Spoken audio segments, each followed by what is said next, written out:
नमस्कार दोस्तों, आज की शानदार विज्ञान क्लास में आपका स्वागत है। अगर आप railway, NTPC, group D, SSC, police या किसी भी कॉम्पिटिटिव एग्जाम की तैयारी कर रहे हैं तो आज का यह साइंस प्रैक्टिस सेट आपके लिए बहुत ही महत्वपूर्ण होने वाला है। इस वीडियो में हम करने वाले महत्वपूर्ण विज्ञान प्रश्न जो आपके प्रीवियस ईयर क्वेश्चन है, तो वीडियो को पूरा जरूर देखें क्योंकि आज का हर प्रश्न आपकी परीक्षा के लिए बहुत ज्यादा महत्वपूर्ण है। चलिए शुरू करते हैं आज का धमाकेदार साइंस जीके सेट। देखते हैं पहला क्वेश्चन क्या पूछा है आपसे। पहला क्वेश्चन जो पूछा है वह पूछा निम्नलिखित में से कौन सा एक सुमेलित नहीं है। आपसे पूछा है कि निम्नलिखित में से कौन सा एक सुमेलित नहीं है, बताइए राइट आंसर क्या हो जाएगा। तो डेसिबल जो है ध्वनि की प्रबलता की इकाई है या एकदम सही, ऑप्शन एकदम सही है। अशुशक्ति शक्ति की इकाई होती है, अभी सही है। समुद्री मील नौ संचालन में दूरी की इकाई है, या भी सही है। तो इसमें गलत विकल्प छाटना, तो सेल्सियस जो है उष्मा की इकाई दिया हुआ, या गलत हो जाएगा। तो ऑप्शन डी इस प्रश्न का राइट आंसर हो जाएगा, जो कि यह विकल्प सुमेलित नहीं है।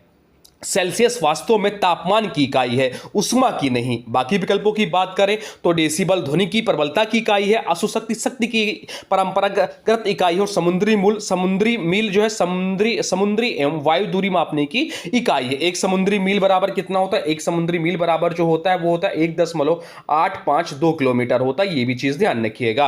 अब चलते हैं अगले प्रश्न की ओर। देखते हैं अगला प्रश्न क्या पूछा है आपसे। अगला प्रश्न पूछा है वह पूछा केचुआ निम्न में से किस प्राणी संघ से संबंधित है। आपसे पूछा है कि केचुआ जो है निम्न में से किस प्राणी संघ से संबंधित है, बताइए राइट आंसर क्या हो जाएगा। राइट आंसर कमेंट बॉक्स में लिख दीजिए। और यह क्वेश्चन पूछा गया है अभी एनटीपीसी एग्जाम में, तो बताइए इसका राइट आंसर क्या हो जाएगा। राइट आंसर कमेंट बॉक्स में लिख दीजिए, बताइए या लिख दीजिए कमेंट बॉक्स में। तो राइट आंसर जो हो जाएगा वो हो जाएगा option C, Annelida. Option C इस प्रश्न का राइट आंसर हो जाएगा, एनेलिडा संघ का है।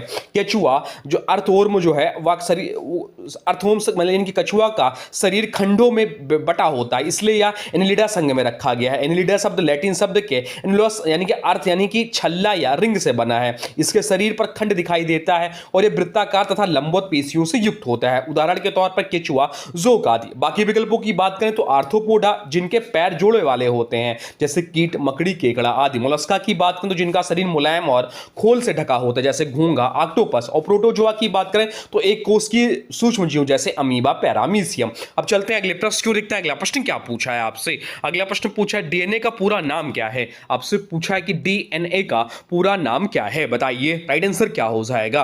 राइट आंसर कमेंट बॉक्स में लिख दीजिए, बता दीजिए इसका राइट आंसर क्या हो जाएगा। राइट आंसर हो जाएगा ऑप्शन ए, डीऑक्सीराइबोन्यूक्लिक एसिड इस प्रश्न का राइट आंसर हो जाएगा। ऑप्शन ए इस प्रश्न का राइट आंसर हो जाएगा। डीएनए यानी कि डीऑक्सीराइबोन्यूक्लिक एसिड वह आनुवंशिक यानी कि जेनेटिक मटेरियल है जो सभी जीवित प्राणियों की कोशिकाओं के नाभिक में पाया जाता है। डीएनए वंशानुगत गुणों को एक पीढ़ी से दूसरी पीढ़ी में पहुंचाने का कार्य करता है। डीएनए की संरचना डबल हेलिक्स होती है। यह संरचना जेम्स वाटसन और फ्रांसिस crick ने 1953 में बताई थी। डीएनए न्यूक्लियोटाइड से बना होता है जिसमें 3 भाग होते हैं। नाइट्रोजन बेस होते हैं ATGC यानी कि एडेनिन, थाइमिन, गुआसिन और साइटोसिन।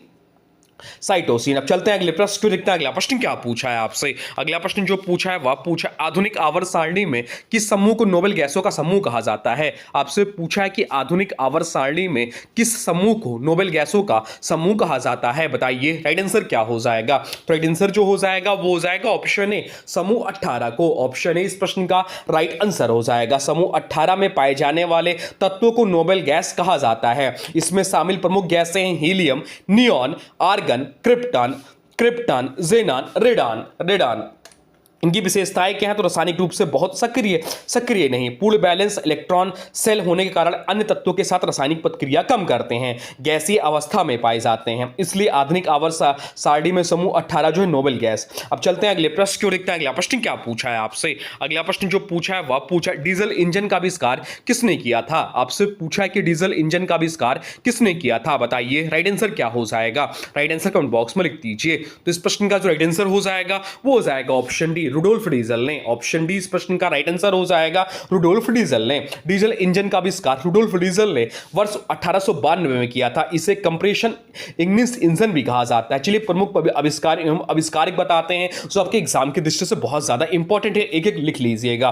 टेलीफोन का आविष्कार, तो टेलीफोन का आविष्कार अलेक्जेंडर ग्राहम बेल ने किया था। टेलीविजन का आविष्कार जॉन लुगी बियर्ड ने किया था। पेंसिलिन की खोज अलेक्जेंडर फ्लेमिंग ने की। तो डायनामाइट की खोज इंपॉर्टेंट है, डायनामाइट की खोज अल्फ्रेड नोबेल ने की थी। स्टीम इंजन जेम्स वाट्स ने खोज की। तो डीजल इंजन का रुडोल्फ डीजल अभी हम लोग पढ़े थे। कार्बन डाइऑक्साइड की खोज किसने की? तो CO2 की खोज जो की थी जोसेफ ब्लैक ने की थी। हाइड्रोजन की खोज हेनरी कैवेंडिश ने की थी। जोसेफ पिस्टल ने ऑक्सीजन की भी खोज की थी। और एक्सरे की खोज विलियम रॉटनसन ने की थी। तो ये सब पॉइंट लिख लीजिएगा, एक दो बार रिवीजन करिएगा, आपको याद हो जाएगा और यहां से क्वेश्चन आपको देखने को मिलेंगे। अब चलते हैं अगले प्रश्न को देखते हैं। अगला प्रश्न क्या पूछा है आपसे? अगला प्रश्न पूछा है निम्नलिखित में से कौन सा जल जनित रोग है? आपसे पूछा है कि निम्नलिखित में से कौन सा जल जनित रोग है, बताइए राइट आंसर क्या हो जाएगा? राइट आंसर कमेंट बॉक्स में लिख दीजिए। तो राइट आंसर जो हो जाएगा वो हो जाएगा ऑप्शन बी, टाइफाइड। टाइफाइड इस प्रश्न का राइट आंसर हो जाएगा।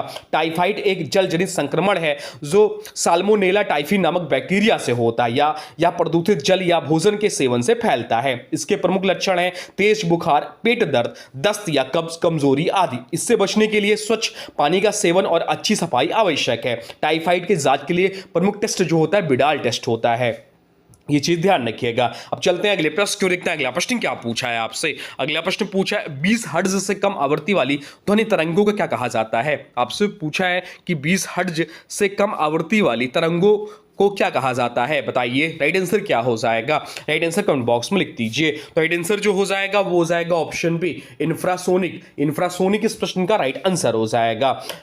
20 हर्ट्ज से कम आवृत्ति वाली ध्वनि तरंगों को इंफ्रासोनिक तरंगे कहते हैं। ये तरंगे मनुष्य नहीं सुन सकता। भूकंप एवं ज्वालामुखी विस्फोट के अध्ययन को इनका उपयोग होता है। अल्ट्रासोनिक की बात करें जो ऑप्शन ए दिया हुआ है, या 20,000 हर्ट्ज से अधिक आवृत्ति वाली तरंगे होती हैं। सुपरसोनिक की बात करें ध्वनि की चाल से अधिक गति से संबंधित। तो श्रव्य तरंगे 20 हर्ट्ज से 20,000 हर्ट्ज तक की ध्वनि। अब चलते हैं अगले प्रश्न की ओर, देखते हैं अगला प्रश्न क्या पूछा है आपसे। अगला प्रश्न जो पूछा है वह पूछा है उत्तल दर्पण द्वारा बना प्रतिबिंब हमेशा कैसा होता है? आपसे पूछा है कि उत्तल दर्पण द्वारा बना प्रतिबिंब हमेशा कैसा होता है, बताइए राइट आंसर क्या हो जाएगा? राइट आंसर कमेंट बॉक्स में लिख दीजिए। तो राइट आंसर जो हो जाएगा वो हो जाएगा ऑप्शन डी, आभासी, सीधा और छोटा। ऑप्शन डी इस प्रश्न का राइट आंसर हो जाएगा। उत्तल दर्पण हमेशा आभासी, सीधा और छोटा प्रतिबिंब बनाता है। इसका दृष्टि क्षेत्र अधिक होता है। इसका उपयोग वाहनों के पीछे देखने वाले दर्पण में किया जाता है। अवतल दर्पण जो है सेविंग मिरर में उपयोग होता है। समतल दर्पण में प्रतिबिंब समान आकार का होता है। चलते हैं अगले प्रश्न क्यों देखते हैं। अगला प्रश्न क्या पूछा है आपसे? अगला प्रश्न जो पूछा है वह पूछा है गुरुत्वीय त्वरण G का मान सबसे कम कहां होता है? आपसे पूछा है कि गुरुत्वीय त्वरण G का मान सबसे कम कहां होता है, बताइए राइट आंसर क्या हो जाएगा? राइट आंसर कमेंट बॉक्स में लिख दीजिए, बताइए क्या होगा? तो राइट आंसर जो हो जाएगा वो हो जाएगा ऑप्शन ए, भूमध्य रेखा पर। ऑप्शन ए इस प्रश्न का राइट आंसर हो जाएगा। पृथ्वी के घूर्णन के कारण भूमध्य रेखा पर G का मान सबसे कम होता है। ध्रुवों पर G का मान सबसे अधिक होता है। G का औसत मान लगभग 9.8 कितना? तो 9.8 मीटर प्रति सेकंड स्क्वायर होता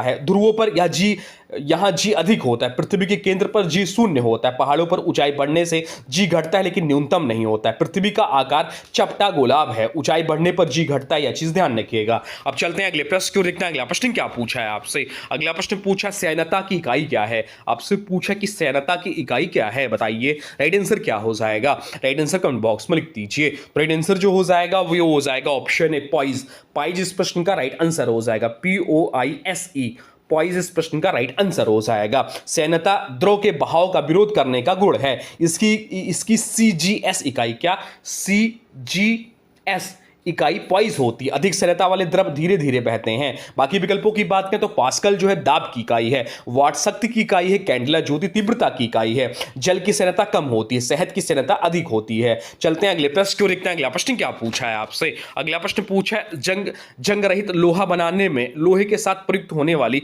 महत्वपूर्ण धातु कौन सी है? आपसे पूछा है कि जंग रहित लोहा बनाने में लोहे के साथ प्रयुक्त होने वाली महत्वपूर्ण धातु कौन सी है, बताइए राइट आंसर क्या हो जाएगा? राइट आंसर कमेंट बॉक्स में लिख दीजिए। तो राइट आंसर जो हो जाएगा वो हो जाएगा ऑप्शन सी, क्रोमियम इस प्रश्न का राइट आंसर हो जाएगा। ऑप्शन सी, क्रोमियम इस प्रश्न का राइट आंसर हो जाएगा। क्रोमियम।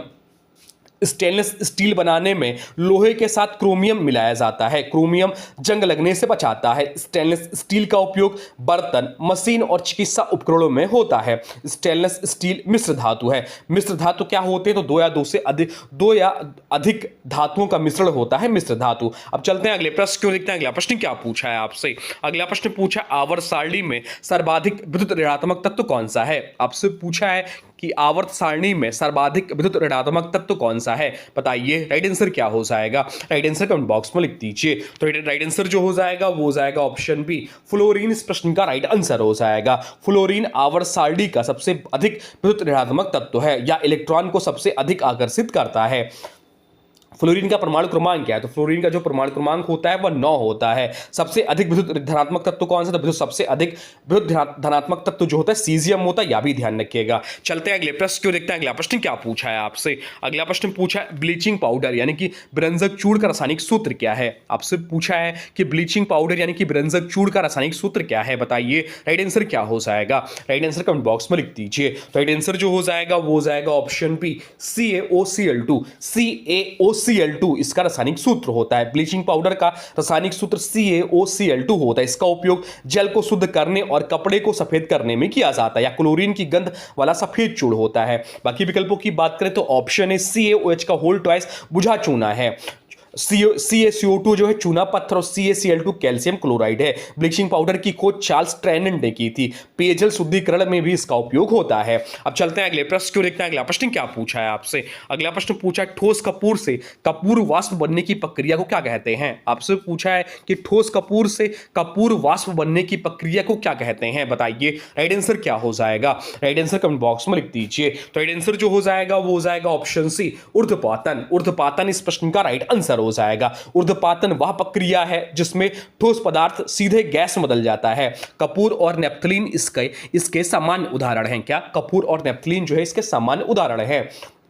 आयोडीन भी ऊर्ध्वपातन दर्शाता है। ड्राई आइस यानी कि ठोस CO2 भी ठोस CO2 भी जो है यह भी ऊर्ध्वपातन करता है। अब चलते हैं अगले प्रश्न की ओर, देखते हैं अगला प्रश्न क्या पूछा है आपसे। अगला प्रश्न जो पूछा है वह पूछा है वनस्पति विज्ञान का जनक किसे माना जाता है? आपसे पूछा है कि वनस्पति विज्ञान का जनक किसे कहा जाता है? बॉटनी, फादर ऑफ बॉटनी किसे कहा जाता है, यह आपसे पूछा है। बताइए राइट आंसर क्या हो जाएगा? राइट आंसर हो जाएगा ऑप्शन डी, थ्रियोफेस्टस। थ्रियोफेस्टस इस प्रश्न का राइट आंसर हो जाएगा। थ्रियोफेस्टस को वनस्पति विज्ञान का जनक कहा जाता है। उन्होंने पौधों का वैज्ञानिक अध्ययन प्रारंभ किया। उनकी प्रसिद्ध पुस्तक हिस्टोरिया प्लेटिनम है।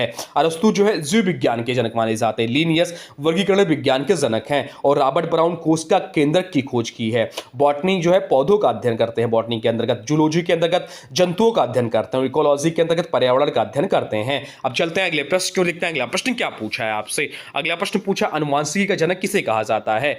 आपसे पूछा कि अनुवांशिकी का जनक किसे कहा जाता है? बताइए राइट आंसर क्या हो जाएगा? राइट आंसर कमेंट बॉक्स में लिख दीजिए। राइट आंसर जो हो जाएगा वो हो जाएगा option B, Gregor Johann Mendel को। ऑप्शन बी इस प्रश्न का राइट आंसर हो जाएगा। ग्रेगर जॉन मेंडल को अनुवांशिकी का जनक कहा जाता है। उन्होंने मटर के पौधों पर प्रयोग किए थे। उनके सिद्धांतों को मेंडल का नियम कहा जाता है। जेनेटिक यानी कि वंशागति का अध्ययन।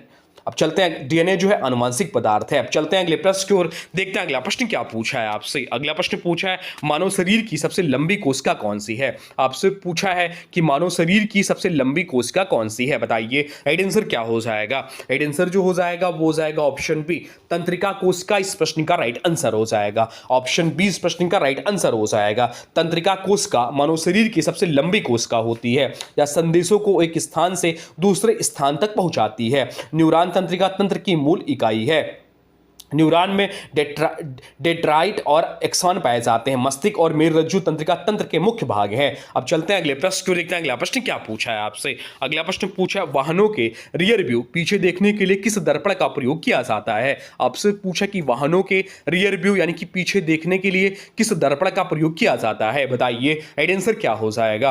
राइट आंसर कमेंट बॉक्स में लिख दीजिए। तो राइट आंसर जो हो जाएगा वो हो जाएगा ऑप्शन सी, उत्तल दर्पण। उत्तल दर्पण इस प्रश्न का राइट आंसर हो जाएगा। उत्तल दर्पण का दृष्टि क्षेत्र अधिक होता है। यह हमेशा आभासी, सीधा और छोटा प्रतिबिंब बनाता है। इसी कारण इसका उपयोग वाहनों में पीछे देखने के लिए किया जाता है। बाकी विकल्पों की बात करें तो अवतल दर्पण बड़ा प्रतिबिंब बना सकता है। समतल दर्पण दृष्टि क्षेत्र सीमित होता है।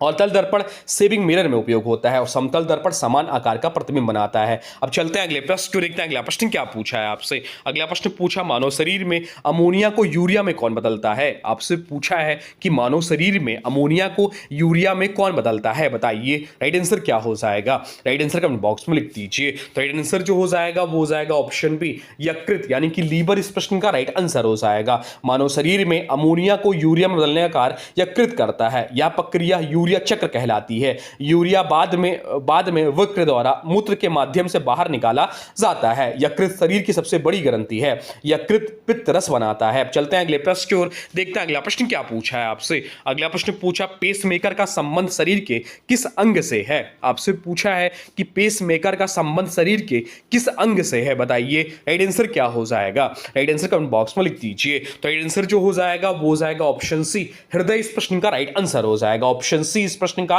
राइट आंसर हो जाएगा। पेसमेकर का संबंध हृदय से है या हृदय की धड़कनों को नियंत्रित करने में मदद करता है। कृत्रिम पेसमेकर उन रोगियों में रोग लगाया जाता है जिनकी हृदय गति अनियमित होती है। सामान्य हृदय गति कितनी होती है, तो सामान्य हृदय गति जो होती है 72 धड़कन प्रति मिनट होती है। हृदय में 4 कक्ष होते हैं, यह भी ध्यान रखिएगा। तो ये थे आपके टॉप साइंस क्वेश्चन। अब आज के वीडियो से प्रश्न है, इसका राइट आंसर आप लोग को कमेंट बॉक्स में बताना है। आज के वीडियो से प्रश्न है आनुवंशिकी का जनक किसे कहा जाता है। आपसे पूछा कि फादर ऑफ जेनेटिक्स किसे कहा जाता है। इसका जो भी राइट आंसर होगा कमेंट बॉक्स में जरूर बताइए और वीडियो कैसा लगा यह भी जरूर बताइएगा। दोस्तों उम्मीद करता हूं आज का साइंस जी के प्रैक्टिस सेट आपको पसंद आया होगा। अगर वीडियो अच्छा लगा हो तो लाइक जरूर करें, अपने दोस्तों के साथ शेयर करें और चैनल को सब्सक्राइब करना बिल्कुल मत भूलिएगा। मिलते हैं अगली शानदार क्लास में, तब तक के लिए जय हिंद, वंदे मातरम। Thanks for watching.